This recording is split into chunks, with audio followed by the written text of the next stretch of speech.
Russian President Vladimir Putin's announcement to the world in November that Russia had fired a nuclear-capable hypersonic missile at Ukraine raised further questions on why the escalation is happening, only weeks away from the transfer of power in Washington.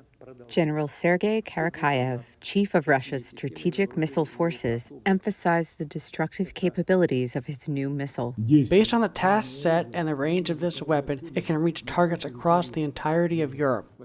Putin said the Russian missile firing was a response to the outgoing Biden administration's permission for Ukraine to fire American-supplied missiles deep inside Russia. He said it was meant to show Russia can strike far into NATO territory if it wants to.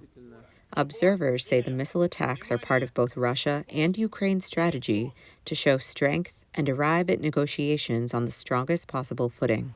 The Kremlin accuses outgoing U.S. President Joe Biden of sabotaging President-elect Donald Trump's efforts to broker a quick end to the war, as Trump promised to do during his campaign.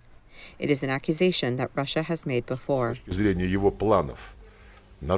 Of course, in 2016, Trump's first weeks in the White House, in terms of his plans for a normal dialogue with the Russian Federation, were undermined to a large extent. I don't rule out that this desire to foul up the situation is what we're seeing now. But some in Washington say Russia is not interested in stopping the war, with or without Donald Trump in the White House.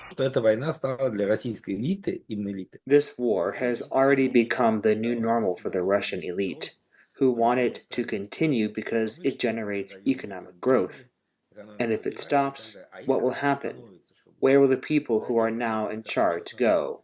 In the meantime, a new poll by the Yuri Levada Analytical Center in Moscow suggests Russian public opinion appears to be shifting in favor of negotiations to end the war in Ukraine. Across Russia's border in Ukraine, a recent Gallup poll finds that an average of 52% of Ukrainians surveyed would like to see their country negotiate an end to the conflict as soon as possible.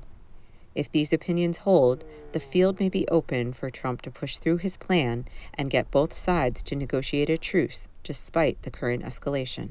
For Ricardo Marquina, Elizabeth Cherneff, VOA News.